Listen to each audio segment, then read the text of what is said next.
So what got you into fitness and training? I used to be overweight when I had my second child. She was born prematurely, 2.5 pounds. And after I went home, it was just that anxiety, that depression over me, that something was wrong. My body is out of whack. I needed to do something different. And I started fitness. I started on a treadmill, and I went from a treadmill to lifting weights and to feeling like I needed to do that for some other woman that may be experiencing an out-of-body experience in the way that I did. Yeah. And other than training, what did you look into anything else that would help you post-pregnancy? I did hire, I on Fiverr. I saw a couple of fitness nutrition coaches. Yeah. And I interviewed a few, and it was quite the whirlwind. It was not what I expected. Yeah. It's not what I wanted to mirror myself after. It wasn't inspiring. Like, you don't look like how I want to look. You know, it was about vanity at that point. Yeah. And so I just dug deep and I did the research myself. Yeah. I actually became a fitness nutrition coach first and then a personal trainer second. So you learned most of the nutrition stuff on your own. Yeah, that's a big thing because you get a nutritionist and they have it seems like they have like cutout plan that's the same for everyone and not personalized to you. Exactly. So everything was cookie cutter. Yeah. And it was, it worked at the beginning, but then it was like, I was like, this isn't going to be long term. Then it became like almost like a diet, although you were eating as many carbs as you wanted, it just didn't make sense. Totally different, especially from what I'm doing right now. It's just, oh my God, major difference. And do you mind me asking you, like, because, talks about in some of your Instagram reels and stuff, you talk about, after 35, like there's some changes with your body and like, how do you address that? How do you address that differently? How are workouts different? After you go crazy, so you, it's trial and error. Honestly, you hire all these people. You do what's viral, all the things that's viral. You try the Pilates and you try burning yourself out through cardio, and you're seeing that you're stressing your body out even more until you just do the research that backs it. And every time it tells you it's weight training, it's lifting weights, it's muscle. Yeah. So I started digging a little deeper into that and started noticing changes. Hormonally, it was just crazy. Could not figure out after I turned. It was maybe when I was 38. I just thought I was crazy. I was just like, whoa, I'm losing my mind. Yeah. But it was my body changing, really, like mentally first. Yeah. It wasn't even the physical change. It was mentally, like, what's going on? It was the brain fog. I couldn't remember a thing. Yeah. So weight training saved the anxiety, boost the confidence, and just help, you prove to yourself that, hey, I'm not crazy. When did you start doing that post-pregnancy?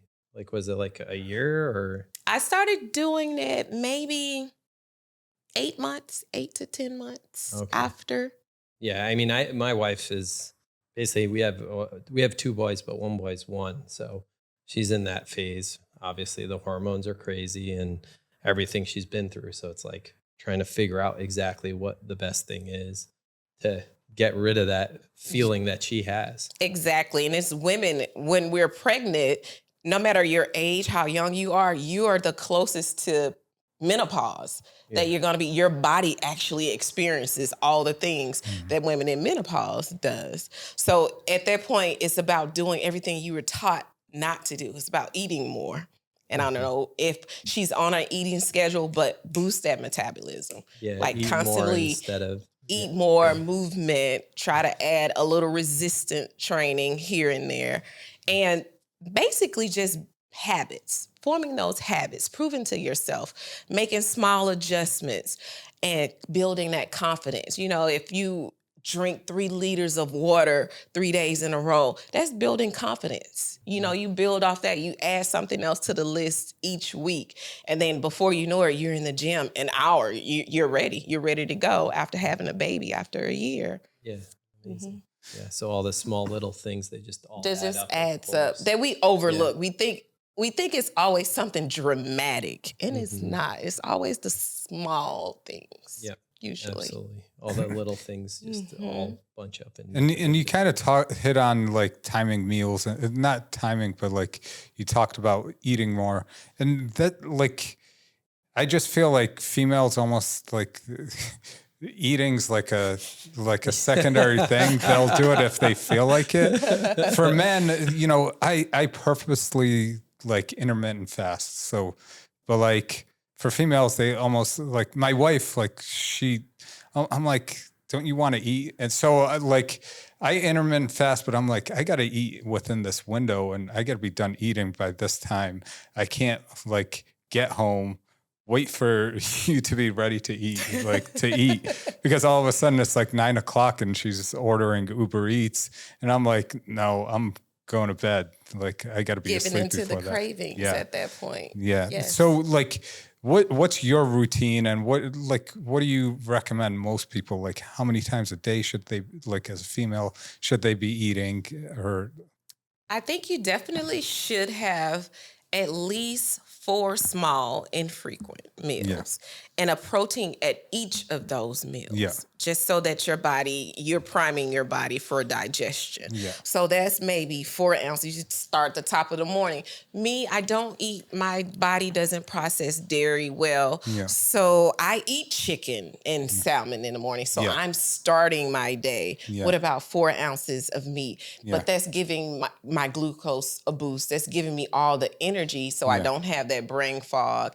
And as the day goes on, I'm not tempted to order Uber Eats because I'm feeling sustainable. Yeah. You know, so I think if we go too long with fasting, especially if we haven't worked out, we give in to the first thing. Our body, it's the mental thing. Our body wants whatever is in sight. Like I need it to, it overcomes whatever health thing you have set for yourself. Your body takes over. Willpower is out the window. Yeah. So you have to be strategic in timing. You have to be ahead of your brain, ahead of that willpower. Yeah.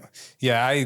I pre-plan all, like I get all my meals like prepped and stuff, but you know, like I've tried to get her on the same plans. She'll follow it for like 1 or 2 weeks and then it's like out the door. She's like, I don't like that.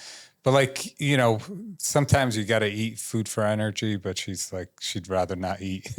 So is she noticing a dip in her energy? Like, I feel like sometimes if you notice, if you pause and you feel like an energy dip, you'll retrace that back to, I haven't eaten. For her, it's no, she's, you know, like, she's like, go, go, go. And like, she probably wakes up at 6 a.m. and she's like, go, go, go.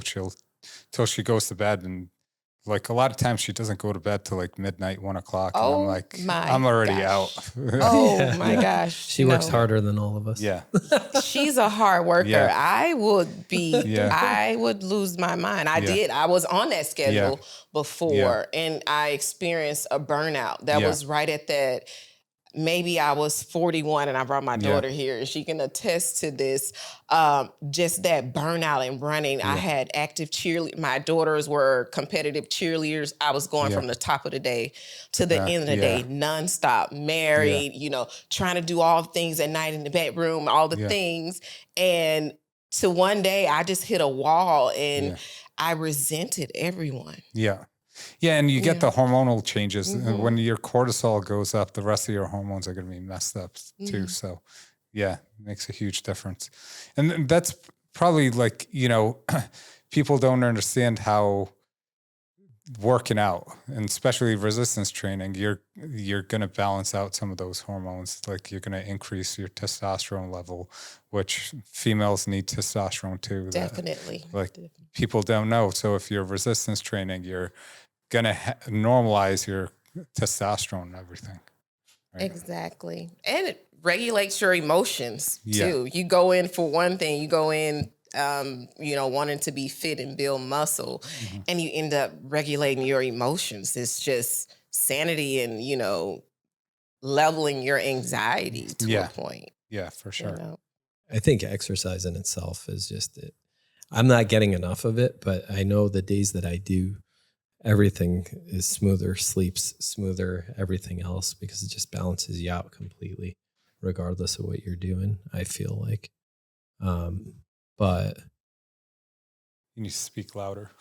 He said exercise is his dopamine. Exactly. So what's your weekly routine look like workout wise? Right now, it's pretty crazy. I work out 7 days a week. 2 of those aren't weightlifting. It's just fasted cardio, but 5 weightless intense sessions, 3 lower body, 2 upper body. Okay. So maybe 2 hours in the gym. Okay. Every day. Okay.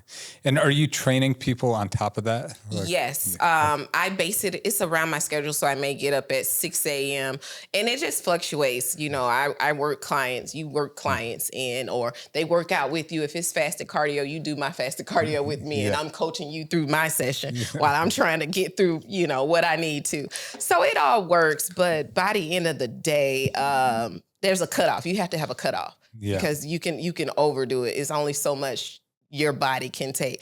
No matter how great you are, athletic you are, you will hit a wall. So I do have a stop time that I won't take anybody, or I won't work out if the day has just been crazy. Yeah, for sure. And do you always work out in the mornings, like early morning, or is there a specific time you think is best?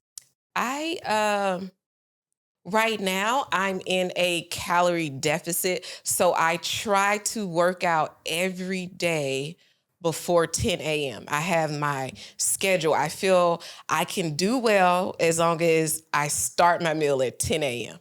And I can end it right at 8. Last meal. Won't go hungry, no cravings, anything, because you have that window, 10 to 7, and you're constantly boosting your carbs.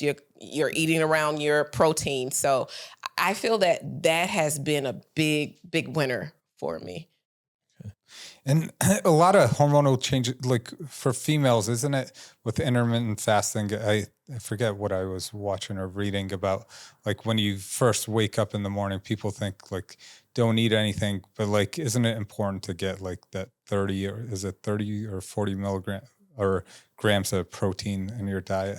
Right before, after it, I guess it depends now. Yeah. What I'm doing now, quote unquote, is not as healthy. Yeah. But if I was teaching you in a healthy route, would say definitely when waking 40 minutes, just so you won't have that dip in your cortisol and you won't have your that stressful day, those cravings to kick in. Definitely start your day within 40 minutes with protein. All right. And do you have like a recovery protocol that you follow to recover working out? I don't know if you guys, do you do red light therapy and cold plunging? Yeah, I don't do cold plunging. I do every once in a while, but not like on a regular basis. So yeah. It is amazing. I suffered a lot from anxiety. It was bad, and I did research on cold plunging, and I started at 30 seconds. I could only do 30 seconds, and I got up to like 6.5 minutes, and it's a mind booster. It makes your mental so much stronger because you're trying to withstand something. It's pain. It's just like going into the gym and you're lifting heavy. That's pain. You're teaching yourself to withstand that, and that's kind of what cold plunging does. And then the red light therapy is just inflammation. It's just, just helping with that bloating and helping digestion just flow through, gives you amazing skin, all the things. So. Yeah, like every night I lay on a red light mat, which also has like PMF and near in it. Oh, that's why your skin looks amazing. Yeah.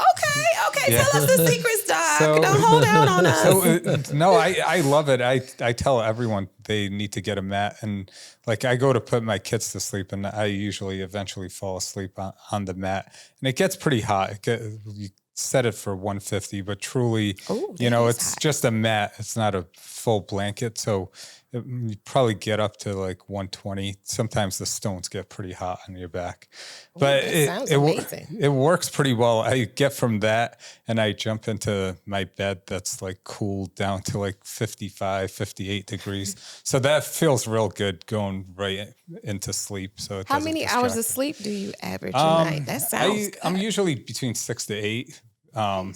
Because I have young kids that sleep in our bed. And, Okay. Yeah. Okay. So not in our bed, but in our bedroom. And now it's awful because I was just starting to wake up at 5 a.m. to work out.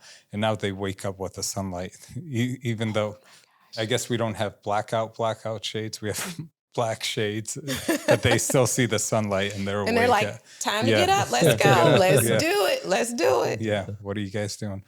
But sometimes they come and work out with me. So I love that. I love that. Yeah. It's great when they become a part of the routine. It makes it feel less stressful for you. Yeah, I got them like a little toy bike and a toy bench, so they get on there. I love that. Nice.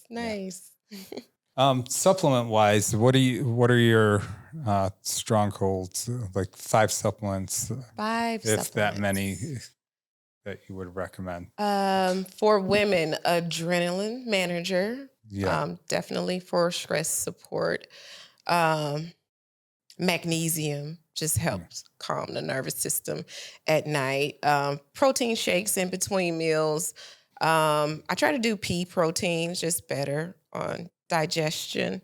Yeah. Digestive enzymes, because as we get older, our bodies, it is tough to break down foods, especially carbs. Yeah. And I find ingesting those right before I eat, I feel lighter, than I did when I was in my 20s, and I would eat and I was noticed that I would have a little pregnant belly. But as I've started using those more, it's like, okay, I can eat and still look snatched. So it's pretty good. Yeah. So I really recommend those. Yeah.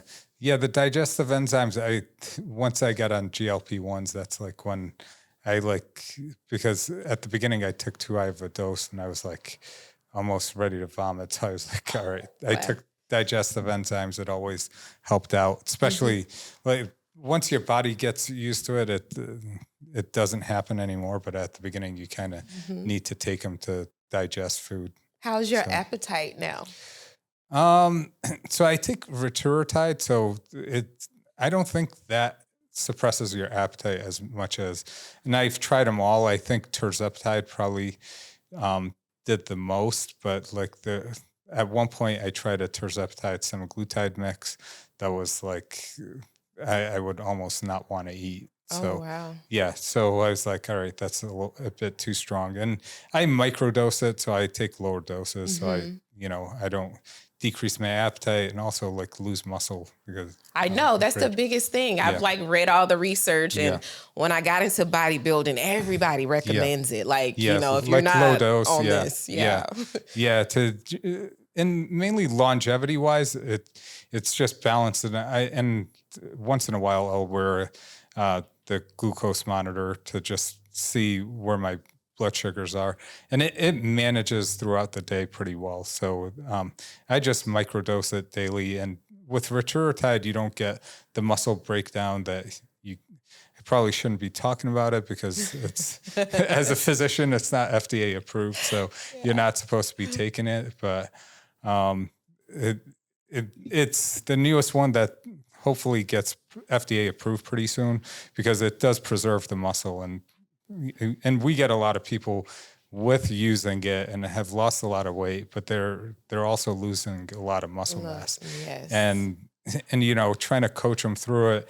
And I love, for me, my workouts are usually resistance band, and then I got a bench that I do like sit-ups and like Nordic curls and stuff to strengthen my back mainly.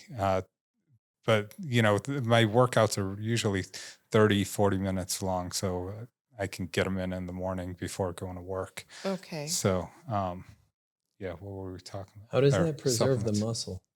The Rituritide? Yeah. So it's the third receptor works on glucagon. So I got to read more into exactly how it does, but with the glucagon receptor, you're preserving I think the muscle glycogen, but I have to fact check that one. Is there specific digestive enzymes you guys like recommend, or does it just come as digestive enzymes? It comes as digestive. Yeah, you could read. Yeah, you could read what exactly is in there. Yeah. But usually they have a whole. Yeah, they have a bunch. There's some that are more complete. Overall, you need like the main ones. There's 3 or 4 that you mainly need. So okay, they're pretty cheap. So for sure. So for adrenal support, what do you suggest for that? Because I think that's a huge thing with active people that are high stress jobs and everything. Especially these days, probably everyone needs a little adrenal support. Definitely. I do morning and midday, and I find pairing that with yoga, just yoga and a bath in the dark, candlelit bath or shower. Yeah. It really helps with the adrenaline. Yeah. So have your wife try that. Yeah. Seems like an easy thing to do. Yeah, we have the steam shower, and it's good to do without the light. Yeah, so I was thinking more supplement-wise, like every once in a while I'll cycle through taking either like some animal organs or in pill form, not like liver king. Like, wait, what? Tell me about like this. Liver king. I don't think I could do that. I would eat cooked liver, but not regularly. But some organs and then there's the adrenal complexes that you can get that are just adrenal gland. But some of the when you take the animal organs, it has the some of the other things that you need to supplement in along with your adrenals. And sometimes it does have like pancreas. Some of them do have pancreas, which have your digestive enzymes in there. And then a lot of it's, I think, the fine minerals that you can't get elsewhere that are found in the animal organs. And I don't always take it. I try to decrease the amount of supplements I take because I have like a supplement drink that I've been trying to come out with that has a lot of things in it. So I try to decrease, and then I'll see my cabinet. I'll be like, I'll pick some new ones. What are your top main ones? I mainly use, it's my daily drink, which it's almost like a multivitamin, but we've added like NMN, like NAD precursor, spirulina, bunch of other longevity medicine, and like lion's mane, bunch of different things to help it like be like almost a complete supplement thing. More recently, I took colostrum to kind of help with immunity because we were traveling to Japan, and I was like, I don't want to be sick for this. And I ended up not getting sick. The rest of my family got sick. So maybe I should have given them some too. The other things like urolithin A, which is like pomegranate extract, which, more and more companies are coming out with it. There's Timeline Labs. That's supposed to help with your immunity, but there's some studies showing that I think it was 18 or 30% gain in strength with being on it for, I forget, I think it was like six weeks or so. Wow. So I was like, I had taken it before. I got it in powder form, but I've been taking it in capsule form. And I think it works, but I cycle through them, and it's always some different ones. It is. It's just new thing comes out. I'm like, you should try this. Let me try this. Yes. Because I tried, there was one NO, which was like a nitrous boosting, like a tablet. And that worked pretty well. I noticed the difference at the beginning, some changes like mental clarity and stuff. But like, I take so many peptides too that like I get mental clarity from. And that sort of helped for a little bit at the beginning, but then I didn't feel much of a difference. Like I don't have real brain fog, but like once well, tell me about that. What can I take for my brain fog? But I've taken so much stuff. It's like, but like one of the main things is if my testosterone drops, like if it's, I think when it hits like 900, 800, I start to feel a little bit of brain fog or a little bit of anxiety. I'm like, all right, I have pellets placed. So when I feel it, I start testosterone injections until I can get the pellets. I think hormone replacement is one of the best things for brain fog. And for men, especially if you're getting brain fog, I think that totally helps with concentration, being able to just think outside the box. And then I use a lot of peptides. So there's so many for brain health. Right now I take it's dihexa with tesofenacine, which tesofenacine is more of like they were studying it for Alzheimer's, but then the people were losing so much weight, so they stopped the study. And it actually decreases your uptake of your serotonin, dopamine, and noradrenaline. So all three receptors are blocked. So all those are running around. So you'll feel happier, and it decreases the amount, like the rewards from eating and stuff. So that's a good one. kind of how like people lose weight on it. And that mixed with the dihexa is a very neuroprotective a peptide. It works great. And for me, I think it works in conversational. Like it helps you like come up with words and just be more conversational. Yeah. Oh my goodness. Yeah. Did you take one before you came here? No. I probably need one. I was like, I didn't get time to go home, but I usually like, before the podcast, I usually take like a nicotine troche. It's and you can see a dramatic difference. Yeah. Because like Tuesdays are probably one of the worst days for me to like come do a podcast because why? Don't tell me that. I feel bad now. Why am I here? Let's go. It's not your fault. It's the way our schedule works out because it's like usually I do surgery in the morning and then I have long day of clinic, like see 30 something patients from like 1 to 5. And then, I usually make a quick trip home to see the kids because they'll sleep before I get home. So, and come to the podcast. So the nicotine, it's like low dose nicotine and it makes you just think clearer. And just conversationally, it works pretty well. That's probably why a lot of people smoke. For the someone get this guy nicotine. I'm keeping him from his nicotine. I'm good right now. But like I made one. I had the compound pharmacy make me one with methylene blue, nicotine, and oxytocin all put together because oxytocin worked well at like a lot of things. I love it because it makes you love life and. Some people say it doesn't do anything, but I feel like it makes you enjoy life a lot more overall. And, for women at nighttime, like getting in bed, it's good too. So your wife loves it. That's what you're saying. Yes. Okay. Got it. Yeah. Got it. Good for Give me that. drive. And let me have that before we leave. Oxytocin's, it's one of the greatest finds. I think that's one of my favorites. I've been using it for a while. I have to remember that. I'm storing that in my memory bank. I'm always like, I sit here on the podcast and I'm like, shit, I got to watch that one over again. take down notes.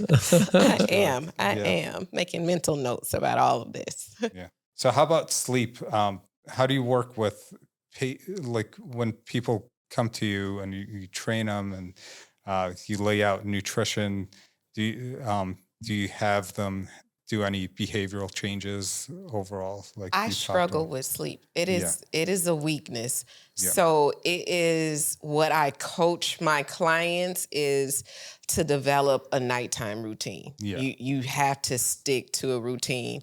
No blue lights, no screen time, like at least an hour before bed, and you do the same thing nightly until your brain catches on to that. And and it helps.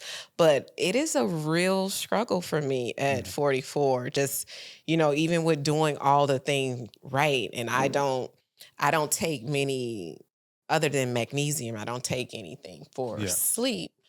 So I just habits, just developing those habits, and pray for the best. What time do you usually get to bed? If I'm rude to everyone like I was last night, okay, I'm going to bed. It was 9:00. I was like, I'm done. Yeah. But typically around 10:30, I try. All right. What time do you go to bed?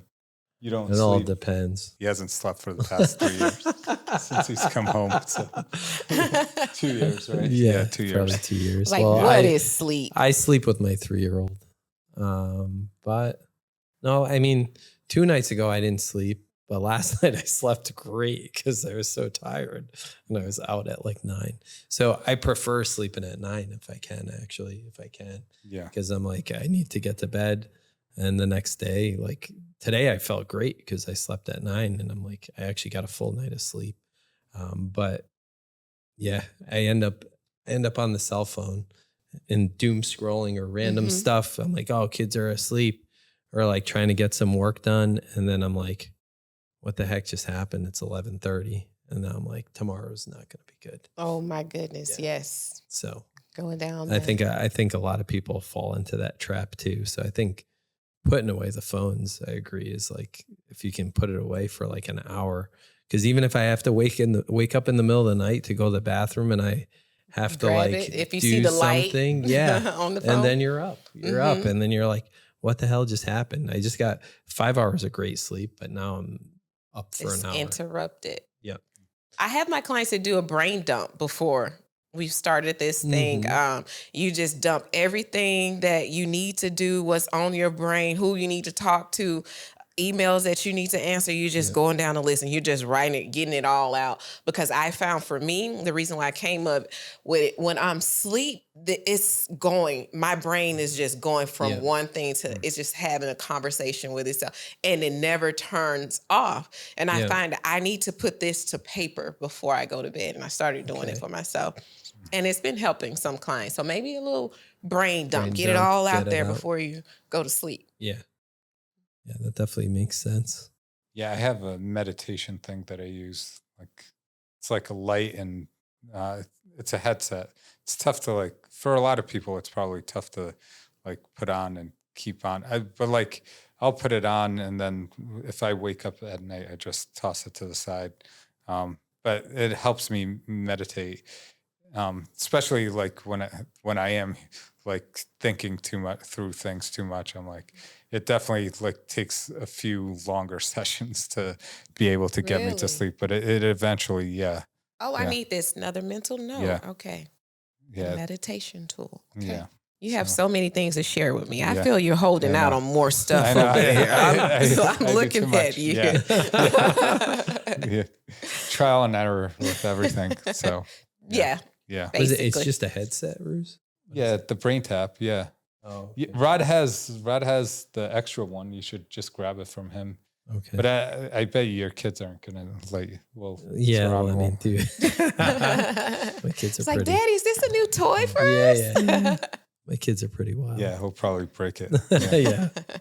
I'll probably be busted. But because it's like headphones with a visor. Yeah, it works really well. So okay, I will have to give that a try. I'm willing to try anything to turn the brain off at night. You know, but like progesterone, you probably just need a little bit of progesterone. So I delayed it. My show, my bodybuilding show, is in exactly 4 weeks, and we talked about it with my coach and physician. She said, I will put on water weight. That is a given. I will have those extra pounds. And it would be a risk. And I risk not taking it. So I'm like doing it like cold. Yeah. Yeah, there's probably like there's supplements to boost the progesterone so you can get sleep. But it's probably, I don't know which ones it is. My nurse practitioner's really into the hormone replacement therapy and everything. So she knows it a lot better. But yeah, it's definitely it's not good before a show. How does your routine change, like ramping up for the shows? Would you say? It's nonstop. I'm always on go. I have very little energy, like just every day, like wanting to hang out with friends, do mindless things. I don't have the temperament for it anymore. And I never thought. I used to be just a jolly person, used to be the fun person in my friend group. Everyone calls to have a good time. And I'm like, no, thank you. I gotta take like, care of no. this. So I've lost friends during the prep, during my bodybuilding journey. And it's just one of those things because you have to say no a lot. People think of things as being selfish, but it's more discipline. A lot of people don't understand that side of discipline. So I've been able to tap into more things and like prove to myself, you are stronger than you think you are at 44. So, and that's more fulfilling for me than to have 20 friends. So and absolutely. And those are probably not friends that you should be having if they're not sticking around for things that you're trying to do for yourself. Absolutely. Yeah, your own mind and body is more important than anything else. So it's huge. Yeah, like some of my, I stopped drinking like 4 or 5 years ago, and like some of my friends are like, oh, like I can't hang out with you anymore. I'm like, dude, I could be drinking a soda water or one that has vodka in it. How are you going to tell the difference? It's like, I just don't need the alcohol. Don't need to feel horrible tomorrow. I need to function well. It's hard to get some people to understand that when they're just going through it. They make you out to be the weird one. When you don't drink, you are the weird one. Because you get ultra focused and like, your mind just works at a different level. And once you see that, you're like, I don't need this. And, and that's what makes me even afraid. I've had some nightmares of like drinking. I'm like, I was like, I had this streak going. Now it's over. It's hilarious. Just for a weekend, why did I do this? I'm definitely slipping some drinks. That's next time. Yeah, it's good though. I mean, nowadays I feel like at least you're clearly a trendsetter because nowadays I feel like a lot of the younger people are going towards not drinking and things like that, and more towards the wellness side of things, which I think that's actually more of a trendy thing compared to the drinking aspect that we sort of grew up on, That's why Vegas is kind of hurting, I heard. Because I saw that. I think that is a thing too. There's not people buying alcohol there. Yeah. And I was in Japan, and Japan has like alcohol-free bars. Oh, so, yeah. That's nice. That's good. So you go. I enjoy my drinks. I'm not gonna lie.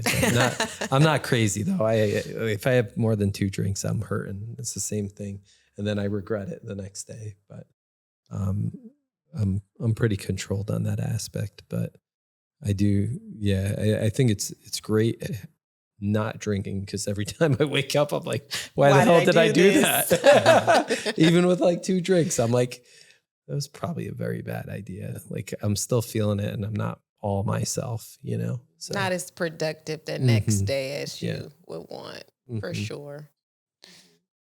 So what are your thoughts, like Pilates and all these like and yoga and stuff has become so much more popular, and especially in Arizona, we have all these places popping up. What are your thoughts about that? I have like most of the girls at the office, they go and they're going to Pilates day after day. And I'm like, I went to a couple of sessions and I'm like, I don't know. The place I went, I didn't like, but I was like, I couldn't be doing this every day. I had the same experience. I wanted to try it. It was trendy. You see it and everyone says Pilates. I think it has its place. I tell my clients, that's your recovery day. Yeah. Pilates and yoga, that's your recovery day. Yeah. That's not your actual workout. Yeah. Because you need resistance training as we age. Yeah. For sure. Yeah, I just don't think like for females especially, they like definitely need to hit more weights than just that. 30 minutes.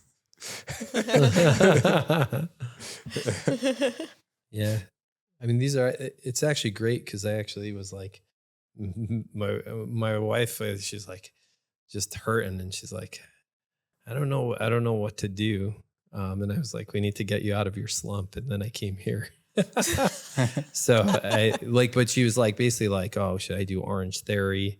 You know, she used to love doing Pilates, but that's not going to do it for her now that she's postpartum. You know, it's just not. Especially after too, because your hormones take a dive, and then they take even more of a dive. Yeah. Like after the second one. That's why like postpartum depression goes even higher every pregnancy. So it gets worse. Yeah. Because your body's just like, and it's not used to the recovery. It's aging, and it's like, it gets even worse. So yeah. Hopefully get things, you know, I feel like coming here as the substitute was a blessing in disguise for me. I love that. You're going to share. Say, honey, I think we should do resistance training. Yep. I found the answer. Yeah. Yes. I bet you it really will help her a lot. So I gotta, I'll have to talk her into it. It's just, you know, like with Orange, I don't know.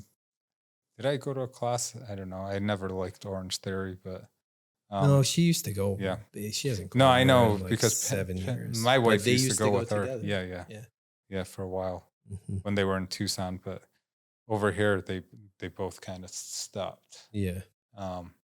I did CrossFit for a while. I really liked CrossFit, but it was just not made for my joints. I was like, all right, if I need to do surgery for life, that is CrossFit is not gonna work out. Yeah. So yeah. And you have to have so much fat on your body to really be elite in that.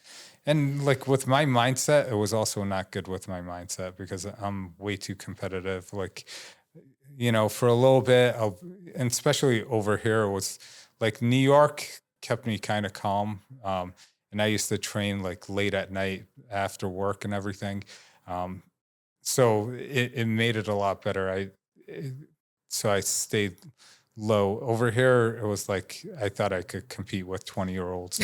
I was like, I was 35, 40, and you know, I was still trying to go hard at it, and I didn't hurt myself, but like my wrist started hurting, and I was like, all right, I got to stop this. But I always loved it. I thought it was fun, and you know, you got a quick workout in, you got your sweat in, so. But yeah, your joints didn't like it. Yes, you're like breaking your body down, like not in a good way either. You're like, no, thank you. Don't want to do that. Yeah, and I already, like, I did competitive weightlifting when I was younger. I used to bench pretty heavily, bench and deadlift, and my shoulders are like almost completely ruined. But I've kind of rehabbed them. I think with the peptides and like just the resistance bands, I think I've recovered a lot of the function, because it used to be pretty painful doing breast augmentations, and now like I have no issues with, you know, the retracting. Oh, that's worth sharing. That is amazing. Yeah. So just the resistance. I just use the resistance band almost daily, and it's pretty simple. You hit, like, it's a push day and a pull day, and just basically going to failure with each of them, trying to do like reps of 40, and then just moving up in my reps. And it usually takes like 20 minutes in the morning. I'll do 4 exercises. It's usually like bench press, the tricep extensions, overhead press, and squats. And then the other days just like what does it start with?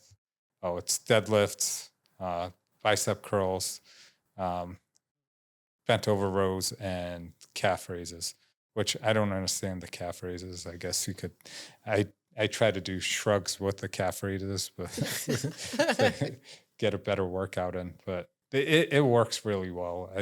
I really like it. I try to get all my patients, I'm like, just to keep it simple and to be on GLP-1 so you could do it every day. So, and it's a good way to get back to the gym. Once you start that, you can start getting back into the gym. Routine. Yeah.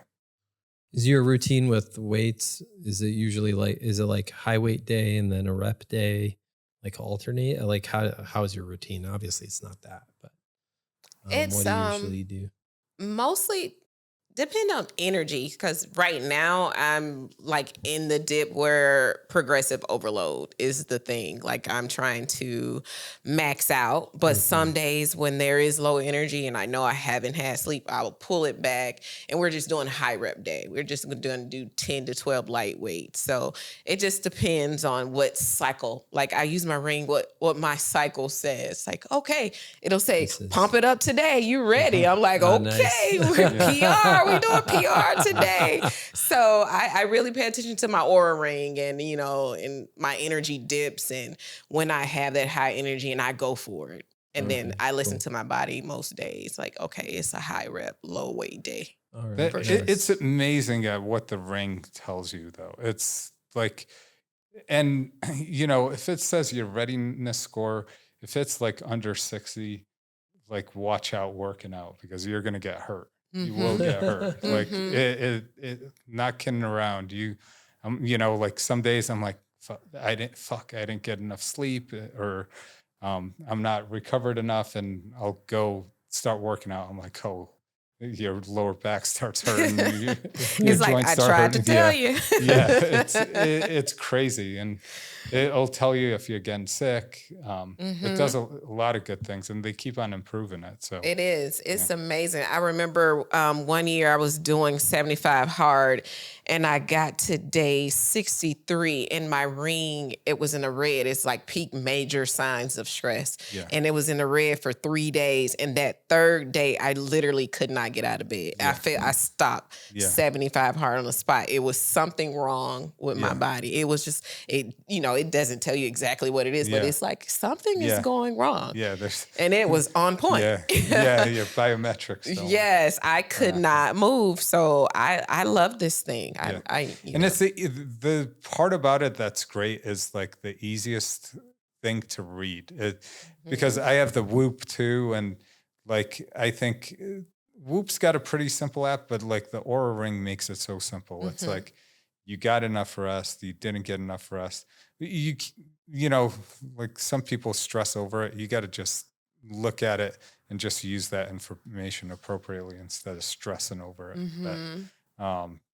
Because, if you didn't get enough sleep, just try to make it up the other days, and it'll tell you your sleep death and stuff. But my Whoop tells me I'm so old. It's like, I'm like I don't know how to. I'm like, I can't even turn this thing down. It's like, it's telling me I'm like aging at 51 or 52. Oh no! And I'm like, I really got to get a biological age testing, because I feel better than I ever did. It's like, we don't need this type of negative energy. Yeah. Well, the biometrics it bases on is like a lot of it's like sleep and your daily stress and stuff, and I'm always aging over the 1 instead of like less than 1.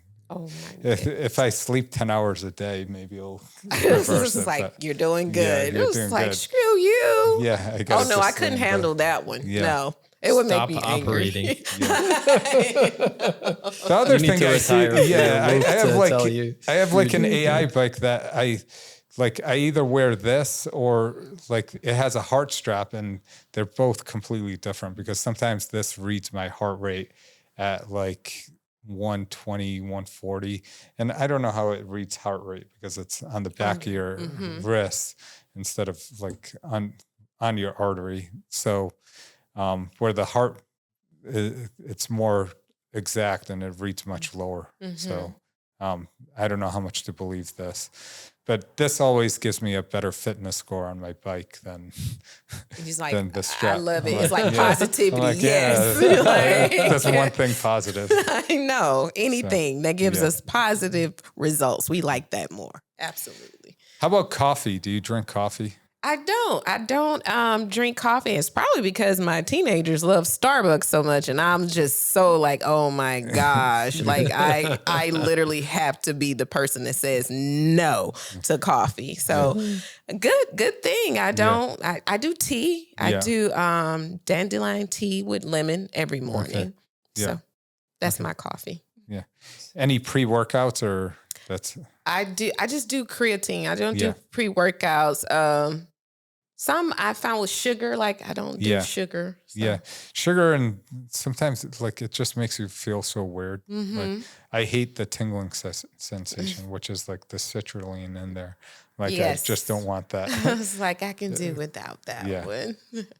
Caffeine pills. Yeah. Look, every now and then. Yeah. When you're cutting, like how much protein, what's the recommended protein for a female nowadays? 0.9 per body weight. I tell people ideally, what do you want to weigh? Do you eat that amount in protein? Yeah. Just to give them a better sense of it. And in a cut, I'm probably down. I should be eating 145, but some days I may eat 125. Yeah. 125 grams of protein. Okay. And how do you balance out, like, what do you take in for carbs versus healthy fats? The carbs, I do maybe 100 grams of jasmine white rice or 100 grams of white potatoes every day. Okay. And it's at the top of the morning, and I center it around my workouts. Okay. So before my weightlifting session, carbs. After carbs, which are cereal, maybe dry cereal, and that's it for the day. No more carbs the rest of the day. Everything is protein and veggies the rest of the day. Yeah. And how about healthy fats? Avocado and almonds every day. Okay. That's the only fast that I have. So if people are looking to, for you to be their trainer, how can they find you? I have a website. Hello. Hi, I'm T. You can find me at AllfitPlus.com or on Insta, T at AllfitPlus.